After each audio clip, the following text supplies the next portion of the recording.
If you are going on a trip with somebody, please promise me you will listen to this whole episode, okay? I want to save your relationships, all right? I want you to have friends after the trip as well as before the trip. I want your relationships to thrive. People just assume if one person is a planner and the other person is not a planner, it's going to go great. False. You have to ask specific questions before you go on your trip in order to have the best trip. Expectations will be built in your head.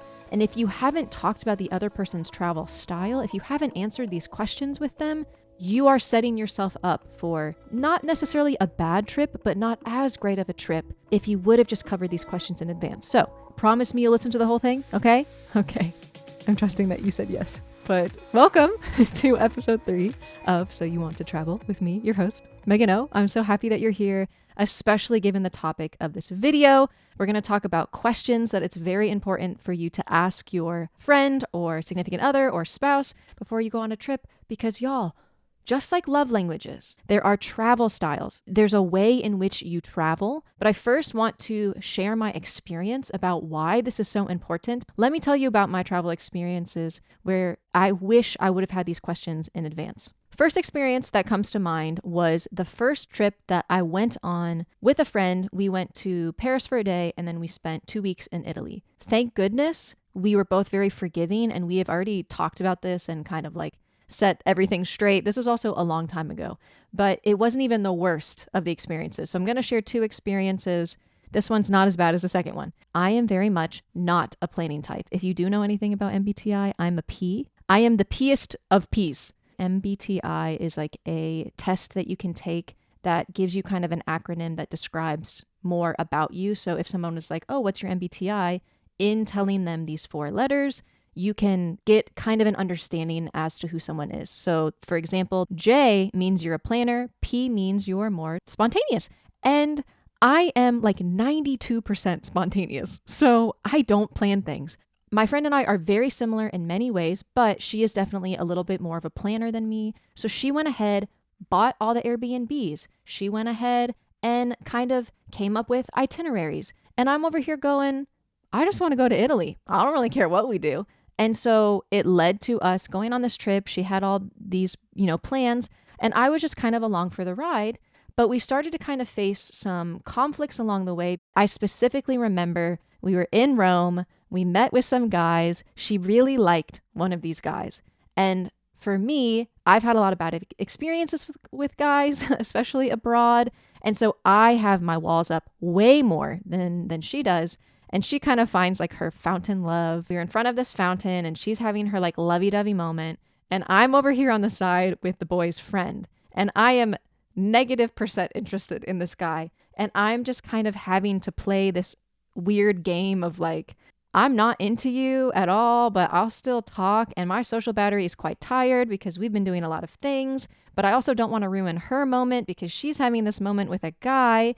So you can imagine where this went. Like, I kind of just started to feel like I was being used, but she totally would have left with me if I said I was uncomfortable, but I also didn't want to leave her because she's with a stranger and I don't want to leave my friend with a stranger. But we hadn't asked questions in advance, so we didn't have a plan. What do we do in this situation? There's a lot of ways in which we didn't have a bad trip, but when we went home, we definitely kind of had all these like expectations on both sides that weren't met. And I remember kind of just towards the end of the trip, we started to clash a little bit, kind of getting under each other's skin. That was example 1. Here's example 2. Example 2, much worse. I come to Korea with my friend. We did not talk in advance about the different travel styles. Some people are really okay to be alone on their trip. Sometimes people actually thrive being able to just go see the place for themselves, not be with somebody else necessarily. They would love to go do things with other people, but they're also chill to just go explore that by themselves. Meanwhile, some people will not do anything unless they are with somebody else. The idea of being alone in a foreign country is scary and terrifying. And this concept of doing things separately is terrifying and scary, doesn't make sense to that person. So I went on a trip. I'm very solo, independent, don't mind doing things on my own. My friend was very the opposite. I will only do things with somebody else. We show up in Korea. This was back when quarantine was still a thing. So I, for 2 weeks, start freaking out. Like, I don't know how to do anything in Korea. This is the very first time I come to Korea. I didn't know how to take the bus. I didn't do my research. Y'all, there's a reason why my channel exists on YouTube to help people who are coming to South Korea. It's because I wish I would have had this information in advance, and I didn't think to do the research. I didn't think to find the answers to these questions in advance. So I come and I'm in quarantine. I made some friends on Bumble BFF because I started panicking, like, I don't know how to do anything. How am I going to get anywhere? And I made a guy friend on Bumble BFF, and he was like, hey, when you get out of quarantine, I'd be happy to show you around, show you how the buses work, show you how to take the subway, show you good areas to go eat, how to eat at restaurants. I'm over here going, yes, please help me. I'm terrified. And it was a guy though. So I invite my friend, who I didn't know this at the time, but she's the type of person that won't do anything unless somebody is with her. I tell her, hey, there's this guy who's willing to take me and show me around the city and stuff. Would you like to come with me so that we can go and learn how to be here? We're going to be here for 3 months. We can go and learn how to be here together. And she totally understandably was denying because she's like, I think I'm interrupting a date. I don't want to interrupt your date. But in my head, I'm going, I don't think of it as a date. It's not that I didn't see it as a date, but I wasn't going there for the intention of, I want to go on a date with this guy. I am solely going because I'm panicking and I need to know how to live in this country. And we don't know diddly squat. But I totally understood why she didn't come. But looking back on it, I should have just pushed her to come with me because I didn't know she was the kind of person that will only go unless somebody's with her. I thought she would stay in maybe the area of the Airbnb, go to some restaurants. It wasn't that big of a deal in my head. I'm like, oh, she'll just chill and do her own thing. When I came home, I found out she didn't leave the room at all. And we had just spent 2 weeks inside of quarantine, so we couldn't leave our hotel room at all. So she spent her first day in Korea in one tiny room. Our Airbnb was a last minute purchase. It was not a place that I would wish anybody to stay for a whole day. And so it still breaks my heart to know how that unfolded. I made a lot of mistakes and I still look back on it just really sad. I really wish that I could go back and kind of change how things unfolded. We didn't know how to best love the other person.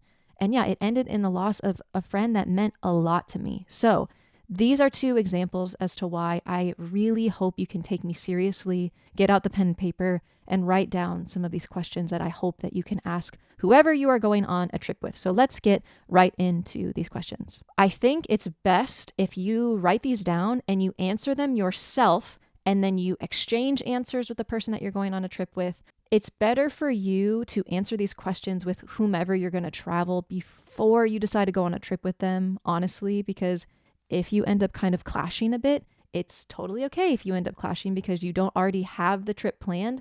But if you already do have the trip planned and you do plan to go with this person, it's still better to answer these questions separately so you're getting the most raw and authentic answers from one another so that you're the best prepared and nobody's kind of just coming up with the better answer for the sake of the other person, for the sake that we've bought the tickets. And both go into it with an open mind saying, I am here to learn about you so that we collectively can have the best trip. So first question, and it's basically the overall question that you're trying to answer, and the other questions will help you answer the number 1 most important question.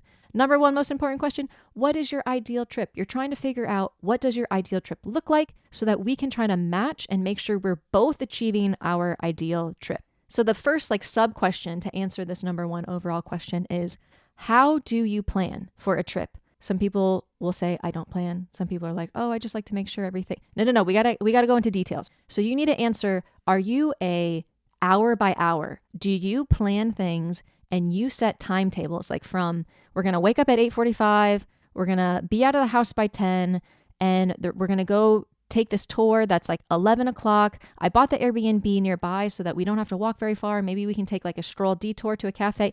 Are you a detailed hour by hour person? Are you maybe more of the open list of ideas? Here's the place we're going to. Here's the list of things that we could do in that city. I don't really care if we're doing it specifically at certain times, but on this day, we should go to this place, this place, this place because they're close.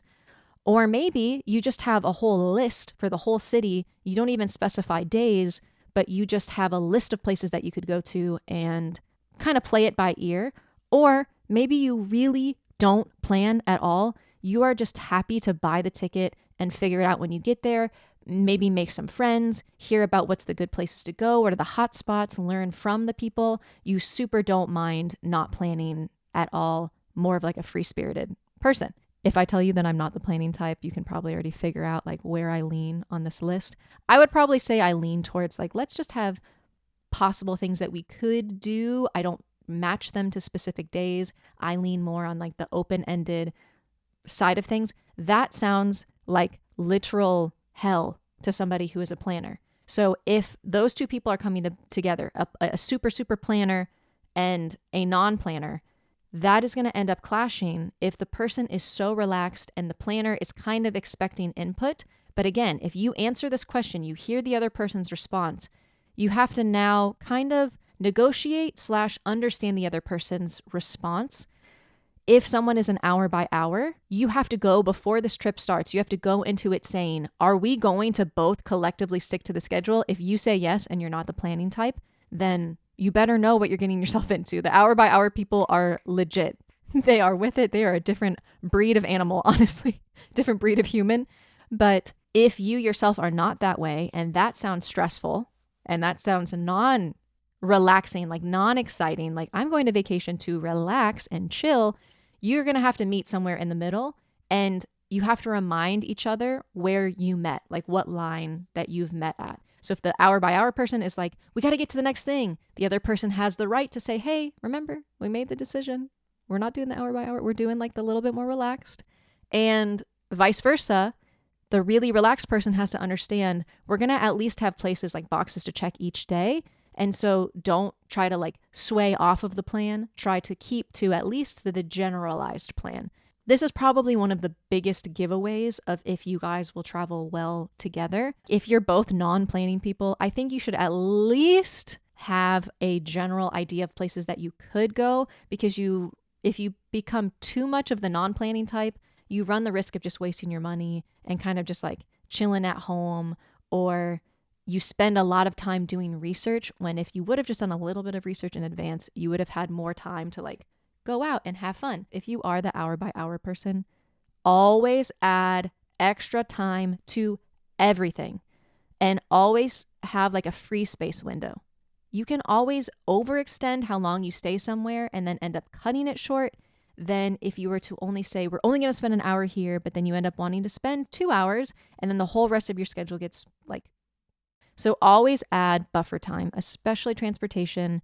A lot of things go wrong, especially transportation wise. So if you do research and it says it's going to take 30 minutes to get there, it's your first day in the country. Give yourself like an hour and a half to 2 hours. Again, if you get there and you have more than enough time, that's better than if you have that whole plan and then everything starts to get like falling behind. But again, these are just like what I've learned the hard way. Next question, what is your budget, especially per day? A rough idea. If you're like, I don't know, give it a scale. 1, I want to be very tight with money all the time. 10, we are so free, relaxed, loose, don't care at all. Give yourself at least a spectrum. If one person is like a 9 and the other person's a 2, you can obviously see how that's going to clash when maybe the person wants to go to the super fancy restaurant because it's got beautiful views, but the person that is maybe on the cheaper side of things is like, we can get that view for free if we climb up the side of the mountain, and then we can get like some food from like the street stand because it'll be so much cheaper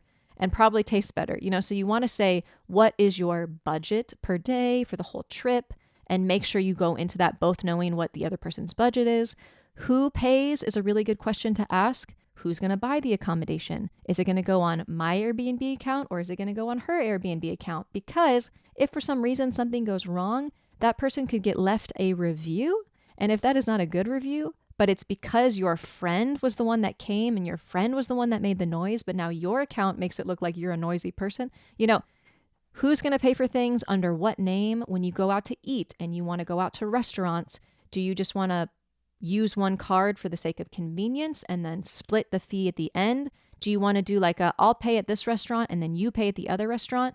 People who have like maybe more of a freer budget wouldn't mind doing that, but somebody who's maybe tighter on money, if you go to a restaurant and you spend, I don't know, $30 between the two of you, go to the next restaurant, you spend $50 between the two of you. Some people might say, it's fine. It's not that big of a difference. But then if that happens every time, you start going 35, 50, 25, 70. It's like, I'm starting to feel like this isn't balancing out well. So do we want to keep like a strict budget? One person pays for all of the meals and then we just split it down the middle at the end of the trip. So who is going to pay for miscellaneous things, experiences, food, tickets? Next, friends. This is huge. Are we interested in bringing other people along on our trip, like meeting people along the way and bringing them along for the ride? Or are we hoping for it to be just the two of us? How do I not? Just the two of us. We can make it if we try. Just the two of us. Just the two of us. Okay, anyways, I'm done. If we want it to just be the two of us, that means when we go on a tour and we meet a couple, we don't invite them to come to dinner. We're doing this just the two of us. This is huge for couples as well, especially if you're thinking of going on like a honeymoon. Some people will say, I just want it to be the two of us, and you keep inviting like Bill and Mary on dinners. Like, where's the romanticness in it just being the four of us? Like, I want it to just be the two of us. Maybe you have a rule where you have like a code phrase and you go to the bathroom and you talk about it, or you text and say, hey, I think they're really cool. Would you mind if I invited them to dinner tonight? And if she says no, you don't get super mad. You've already talked about this in advance, that if she says no, it's because she just wants it to be the two of you. Maybe if one person's super extroverted, the other person's more introverted, you can decide, let's take it one day at a time. And today I would be open if we did meet somebody for them to join us. At least just talk about this question.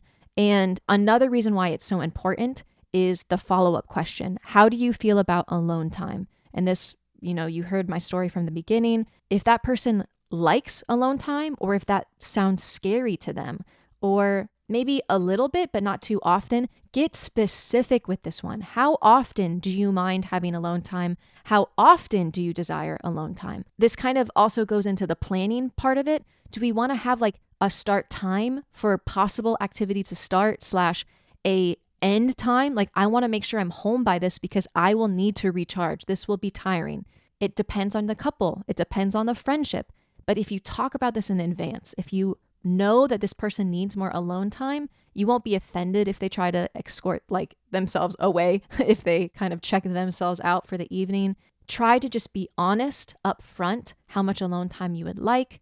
And with alone time, you got to get really specific with this one, because it can also change day to day. Maybe you thought you would be more up for more things, but then you get there and by day 4, you brought new shoes and they started hurting your feet. And so you just really don't have it in you anymore to keep going like full all out every day.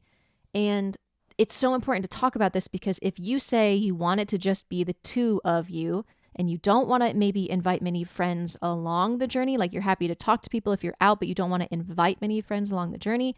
But then day 4, you're getting really tired and your significant other or your friend is like, I'm killing it. I'm doing great. Like, my feet don't hurt. I want to go do all the things. You have to be able to be flexible as you go to say, hey, this trip is hitting me harder than I thought. So if you meet somebody, feel free to invite them with us on the next dinner, because then maybe you can stay out and I'm just going to go home early. I don't want to like put a damper on your trip. The more communication, the better, y'all. This is like relationship advice, but it's so true, right? You want to communicate. You want to be honest. Do nightly checkups, because both of you have to be honest and both of you just be open-minded. If you're going on a trip with somebody that's not the same travel style as you, you have to understand that you need to be flexible. And there's a bunch of little things that will come up as you answer these questions. Something that kind of comes under that alone time is also accommodation type. And this will also come after like the whole budget, like what is your budget question, because there are different styles of ways that you can stay. And there's different types of Airbnbs, different types of hotels. There's ways that you could save money, but that doesn't necessarily mean that you want to be living with other people. Because if you stay in an Airbnb, that's like a shared house versus an Airbnb that's just your place, your space only. That is a good thing to ask about in advance. And that will come up as you're asking questions of budget and alone time. How do you feel about us living in the same room as 6 other people versus how do you feel about maybe us having our own room, but it's a shared guest house and we all eat breakfast together? talking about things like this, the more that you start this conversation in advance, the more things that will come up as you go. And the more you talk, the more you communicate before your trip, I promise you, the better your trip will unfold. The biggest regrets and the biggest mistakes that I made was I didn't talk about it. And so I built this expectation in my mind of what the trip would look like. And so when it didn't end up looking that way, I was really sad. I was hurt. I was offended. And really, a lot of this could have been ironed out if we just had talked about it before we went. So if you thought of another question that I haven't listed here today, please go onto the YouTube video, leave a comment down below explaining, man, you forgot this question, or this is a really good question to ask as well. I'd love for this to be a community where we can help each other out so that we all have the best trips possible. Look out for future episodes where we'll talk about relationships or dating abroad, different visa types, things to look out for, ways to be safe in certain countries. So I really look forward to the next episodes, but until then, safe travels, and I'll see you next time.